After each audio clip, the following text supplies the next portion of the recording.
Okey, sebelum kita ke podium untuk menyaksikan podium pemenang dan juga podium keseluruhan bagi musim ini, kita saksikan terlebih dahulu sedikit highlight perlumbaan MSPK 250 tadi.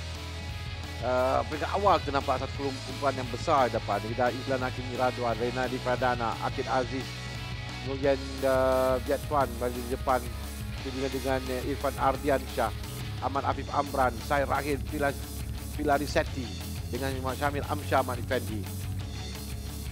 Syed Rahil adalah yang mengejutkan kerana dapat berada di dalam kumpulan hadapan, tapi ada satu kejutan yang baik menampakkan persaingan di antara pelumba. Kedudukan dalam kumpulan B menyaksikan Kayim Raiden Zali di hadapan jauh meninggalkan Carlson Jacob Solis di tempat yang kedua. Syed Rahil yang kita nampak cuba habis-habisan untuk berada di hadapan, berikan tekanan kepada pelumba-pelumba. Itu juga dengan Syamil Amsyah Ahmad Effendi.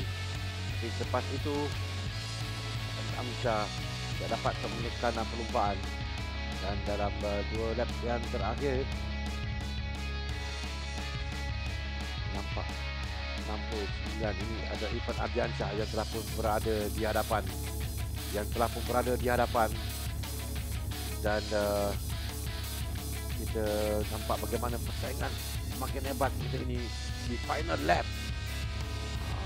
Dengan Akid Aziz di depan, Syed Rahil cuba untuk mengejar mencatat kemenangan, tapi di sini MC Afif di sektor 9.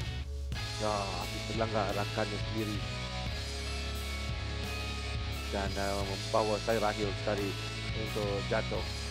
Dan di depan di sektor 15 dengan cukup cekap Izlan Hakim Radwan masuk untuk berada di depan, dan cubaan daripada Renadi Pradana untuk memintasnya di penghujung di gasana penamat bersama dengan Akid Aziz, tapi Izlan Hakim Radwan lebih pantas untuk memenangi perlumbaan dengan hanya kelebihan 0.01 saat sahaja.